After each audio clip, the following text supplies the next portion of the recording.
Hello friends, अस्सलाम वालेकुम and welcome to reality stories. दोस्तों, 2011 में ऑस्ट्रेलिया में एक लड़का रहता था। इसका नाम डैन सॉन्डर्स था। ऑस्ट्रेलिया में एक टाउन है वैंगराटा। डैन यहीं से था। ये लड़का एक रेस्टोरेंट में काम करता था। इसके पास इतने पैसे नहीं होते थे। जिंदगी मुश्किल गुजर रही थी, लेकिन ये कहाँ जानता था कि इसकी लाइफ कैसे चेंज होने वाली है। दोस्तों, 2011 की एक रात डैन अपने दोस्तों के साथ बाहर गया हुआ था। रात के 1 बज रहे थे जब इसके पास पैसे खत्म हो गए। ये पैसे निकलवाने एटीएम मशीन चला गया। इसका अकाउंट नेशनल ऑस्ट्रेलिया बैंक में था। डैन के पास 2 कार्ड्स थे।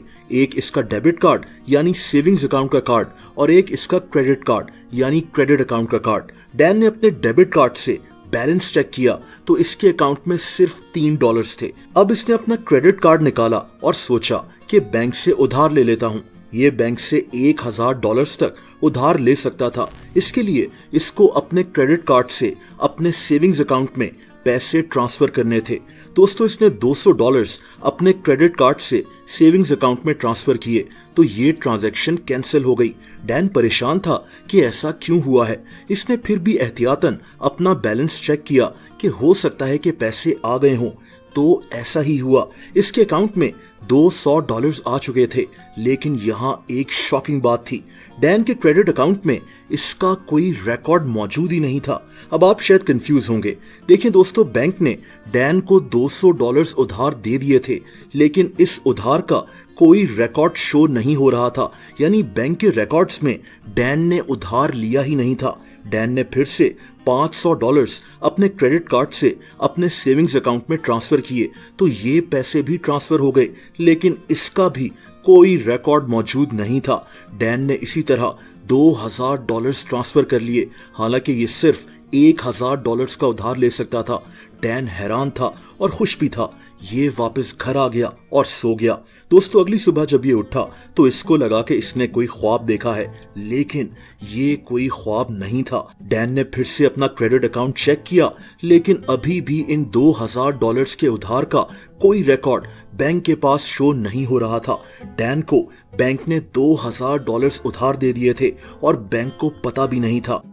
दोस्तों, डैन को लगा कि रात को 1 से 3 बजे नेशनल ऑस्ट्रेलिया बैंक की एटीएम मशीन्स ऑफलाइन हो जाती हैं, तो हो सकता है कि इसी वजह से कोई ग्लिच हुआ हो।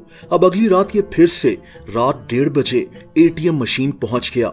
इसने फिर से पैसे ट्रांसफर किए, यानी बैंक से उधार लिया और फिर से वही हुआ। बैंक ने इसको पैसे उधार दे दिए, लेकिन इसका कोई रिकॉर्ड बैंक के पास नहीं था। डैन शॉक था। इसको लगा कि इसकी जिंदगी तब्दील हो जाएगी अगर ये इसी तरह पैसे निकलवाता रहा। लेकिन यहाँ एक मसला था। असल में डैन ने महसूस किया कि इसको पैसे तो मिल जाते हैं, लेकिन बैंक का सिस्टम ठीक 1 दिन के बाद रियलाइज कर लेता है कि डैन को गलती से पैसे मिले हैं और ये ट्रांसफर रिवर्स हो जाता है। डैन कभी भी पकड़ा जा सकता था। इसका हल डैन ने यह निकाला कि जैसे एक रात ये $1000 अपने क्रेडिट कार्ड से ट्रांसफर करता तो अगली रात ये $1000 से ज्यादा पैसे ट्रांसफर कर लेता और फिर उससे अगली रात उससे भी ज्यादा पैसे, ताकि बैंक पैसे वापस भी ले ले तो इसके अकाउंट में और पैसे पड़े हुए हों। ये काफी कंफ्यूजिंग है, लेकिन ये आदमी इस गलती का भरपूर फायदा उठा रहा था। दोस्तों, ये सिर्फ 4 महीनों में बैंक के 16 लाख ऑस्ट्रेलियन डॉलर्स खर्च कर चुका था। आलीशान गाड़ी, महंगे कपड़े, वेकेशंस। डैन की जिंदगी 4 महीनों में तब्दील हो गई। ये आदमी अपने दोस्तों को भी पैसे देना शुरू हो गया।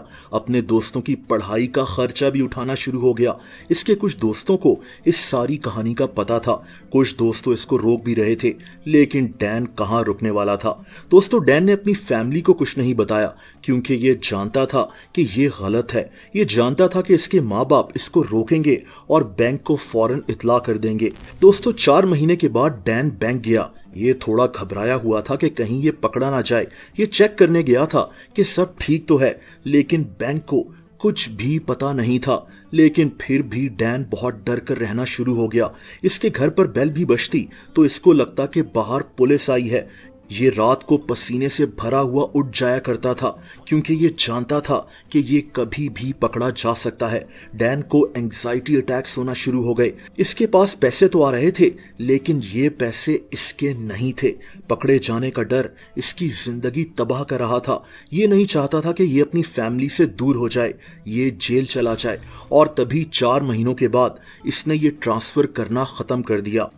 दोस्तों, ये जुलाई 2011 की बात है जब डैन ने खुद नेशनल ऑस्ट्रेलिया बैंक को फोन किया और इनको सारी कहानी बता दी।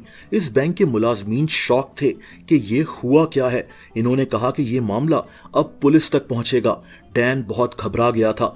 इसने बैंक को कहा कि मेरे पास बस $80,000 हैं, वो तुम वापस ले लो और मुझे छोड़ दो। लेकिन बैंक वाले शदीद गुस्से में थे।